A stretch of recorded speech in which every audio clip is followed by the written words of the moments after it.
Welcome to my basement.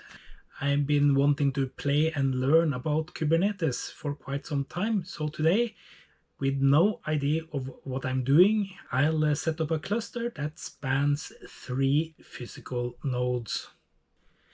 In the end of this video, I end up on a side quest where I create an app that enables me to turn the cluster on and off remotely.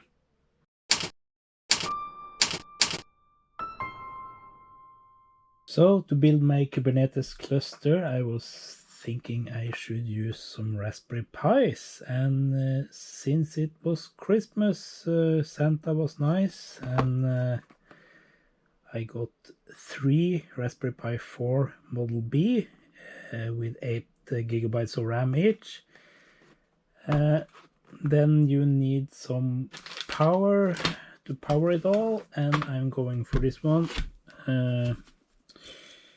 The next old is 300 watts, should be more than I need. And then I was thinking that I should do wired Ethernet. The Raspberry Pis do have Wi-Fi, so I think I will try that first at least and see how it works. And we have some short USB-C power cables. Yeah, and what we need next is something to mount these Raspberry Pis on, and since I have a 3D printer, I decided to print some stuff.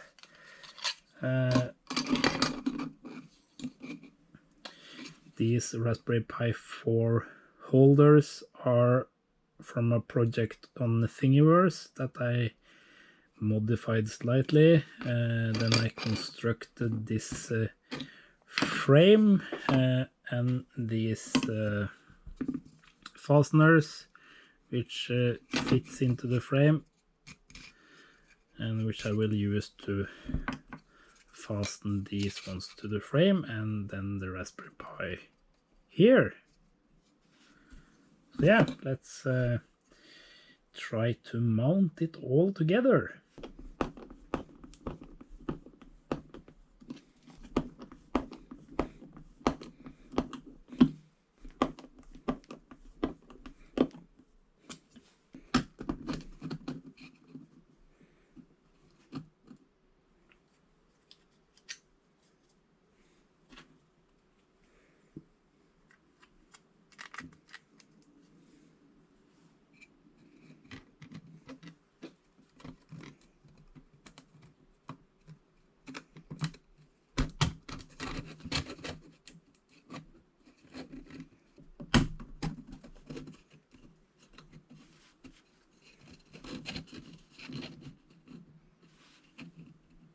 They are mounted and it looks pretty good. I am thinking about making some end pieces to stop these from sliding out, and also some pieces to keep a specified distance between the Raspberry Pis to lock them down a little bit more, but yeah. So I printed and installed some stop blocks off camera, and now the Raspberry Pis are fastened to the frame so they don't slide around, and I have installed and configured, hopefully configured at least, network and SSH access to a Unix server OS on all 3 Pis. So yeah, we will hook up power and see if we can find these on the network next. Let's try to power it on. And as we can see, the Raspberry Pis are booting. let's leave them for a while, and hopefully they will connect to the wireless, and yeah, we will be able to reach them using SSH. So yeah, the devices are finished booting, and let's see if they got online correctly. I call them M8, and then the color, so yellow or Y. Yeah, that one is online, and then we have the green one, which is G. That is also online, and then we have the black one, which I called B, and yeah, all devices are online. I will install Kubernetes on all three, but the black one will be the master node, and these will be the slaves. So yeah, let's log into the black one and see if we can get Kubernetes installed. Okay, so we will have to change our command line txt file to enable kubelets. I will leave a link to a very good tutorial in this video description.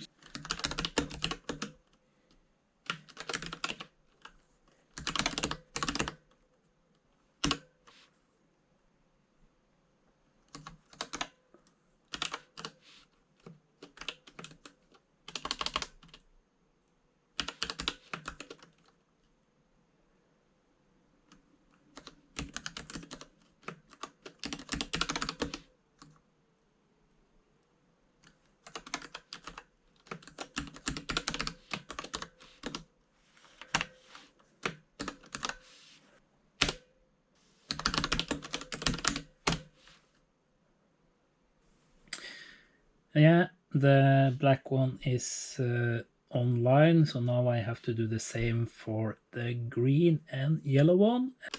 Okay, now I have configured the command line txt and rebooted all three Pis.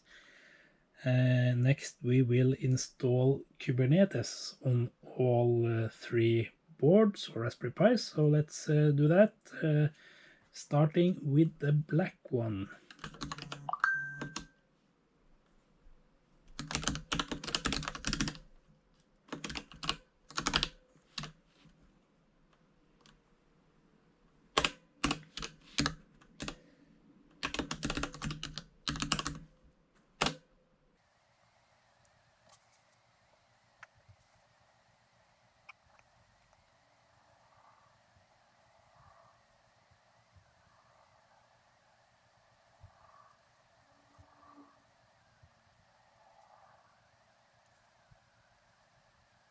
So yeah, that's it. We have installed it on the black. I will install on the green and yellow Pi as well, and we will be back.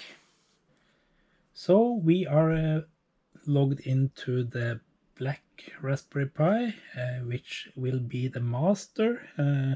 So we need to add the other nodes, but let's just do a get node to see that it's working.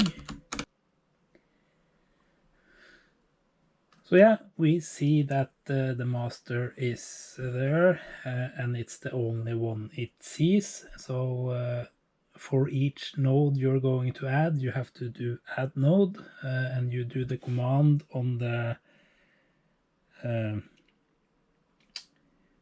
master node, and then you get a string or tokens that you use when you do join from the other ones.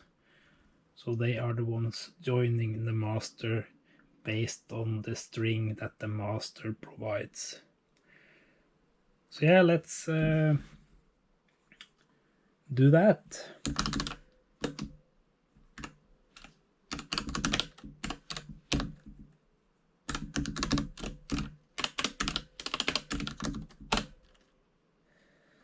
And you have to do the add node command on the master for each slave that is joining, or each worker.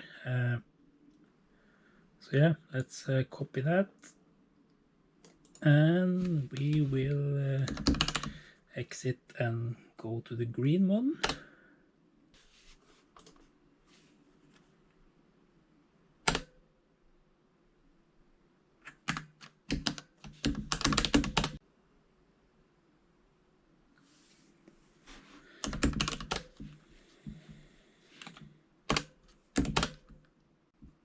So the green one is added. We are back on the black one, so let's add the node again. And we get a new token which we can use on the yellow node.